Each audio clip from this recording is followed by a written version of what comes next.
Assalamualaikum warahmatullahi wabarakatuh. Perkenalkan, saya Muhammad Afif Madani dengan NIM K1A1222047 dari Prodi Pendidikan Dokter Fakultas Kedokteran Universitas Halu Oleo. Dan pada video kali ini, insya Allah saya akan menjelaskan terkait salah satu bahan pangan hayati laut, yaitu organisme Patella olisiponensis atau limpet Cina. Jadi, mari kita sama-sama belajar terkait beberapa hal terkait organisme ini. Selamat menyaksikan.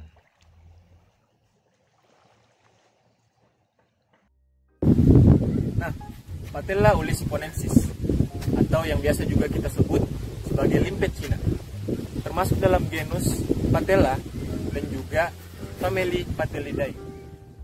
Untuk Patella olisiponensis ini atau limpet Cina adalah suatu organisme yang memiliki morfologi yang cukup unik.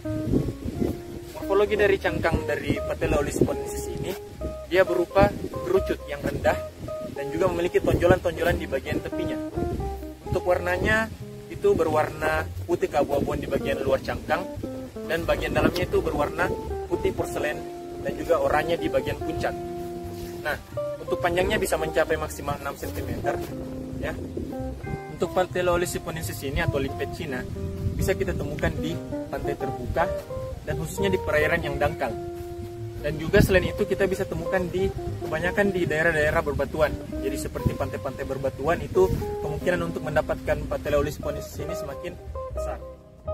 Lalu untuk morfologi dari yang saya sebutkan sebelumnya itu memang memiliki keunikan tersendiri karena adanya pengaruh dari lingkungan abiotiknya ya, berupa paparan gelombang ataupun dari faktor biotik yaitu kompetisi inter dan intraspesifik di kalangan dari spesies ini sendiri. Ada juga potensi untuk budidaya dari limpet Cina ini. Untuk budidayanya sendiri itu bisa ada dua potensi, bisa dilakukan dengan cara kita membudidayakan limpet Cina ini pada habitatnya itu sendiri. Jadi kita langsung berada atau beranjak kepada habitatnya ya, di pantai, di pinggiran pantai ataupun di daerah yang dangkal ataupun di batuan, atau kita bisa membuat atmosfer atau habitatnya sendiri di daerah darat bila habitat atau tempat tinggal kita jauh dari daerah tempat tinggal limpet Cina tersebut untuk efisiensi. Tetapi masing-masing dari kedua hal tersebut memiliki masing-masing kerugian atau kelemahan. Untuk yang pertama, jika kita berusaha untuk memelihara limpet Cina ini pada habitatnya, maka kita perlu menjaga atau tidak mempengaruhi faktor-faktor biotik yang dapat mendukung proporsi kehidupan dari limpet Cina itu sendiri. Ya, jadi itu risikonya. Sedangkan untuk pemilihan pembudidayaan limpet Cina untuk di darat, maka risikonya adalah kita sulit untuk membentuk habitat atau bagaimana ekosistem yang cukup atau ekosistem yang memadai untuk tempat tinggal limpet Cina itu sendiri, sehingga lebih rawan dibandingkan dengan kita membudidayakannya di habitat asli. Jadi seperti itu. Saat pasang surut, biasanya limpet Cina menelungkupkan badannya dan jenis limpet lain untuk menjaga pernapasan dan kelembapan. Pijakan kaki mereka yang kuat juga membantu mereka untuk bertahan dari paparan gelombang air yang datang. Selain itu, mereka juga aktif dalam menyusuri bebatuan untuk mencari alga. Selanjutnya untuk kandungan dari Patella olisiponensis. Untuk kandungan yang dimiliki oleh Patella olisiponensis atau limpet Cina ini memiliki kandungan gizi yang cukup dan juga nutrisi yang cukup baik untuk bisa dikonsumsi. Untuk misalnya untuk satu porsi itu ada sekitar 85 gram rata-rata untuk limpet Cina ini. Nah, untuk satu porsi 85 gram itu sudah mengandung karbohidrat, protein, lemak, ya, dan juga mineral-mineral seperti magnesium, kalsium, kalium, ya, fosfor, dan juga seng ataupun tembaga. Begitu beragamnya dan juga begitu proporsi dari masing-masing kandungan dan nutrisi yang ada pada limpet Cina ini. Nah, selanjutnya untuk manfaat dari limpet Cina ini sendiri. Ada begitu banyak dampak dan juga manfaat yang dapat diberikan atau kita dapatkan dari limpet Cina ini sendiri.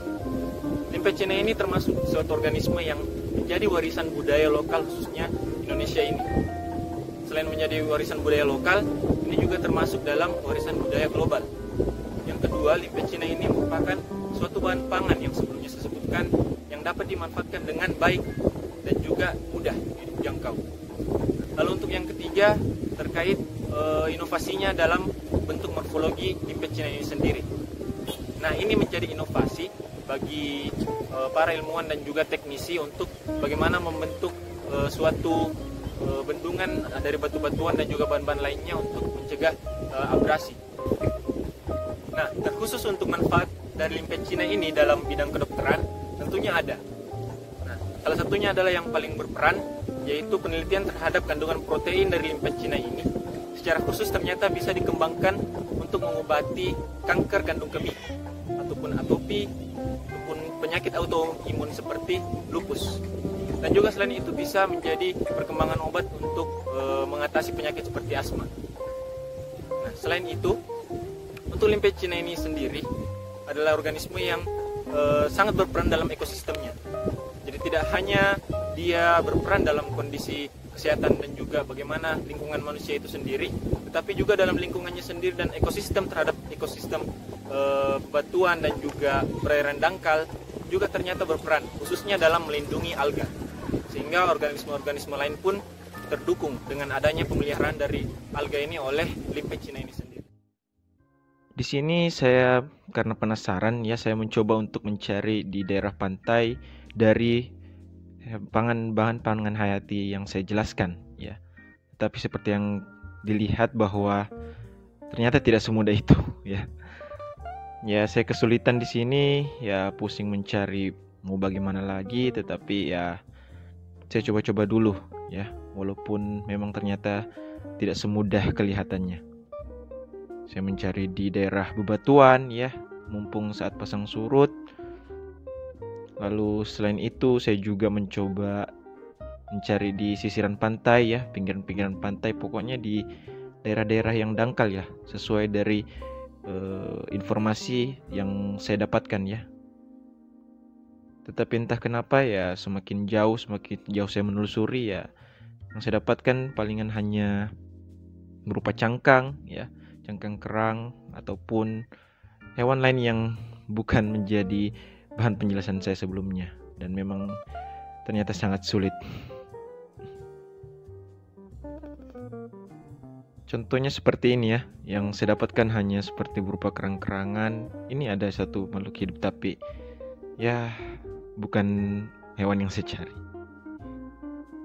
Jadi mungkin sekian dari apa yang bisa saya sampaikan.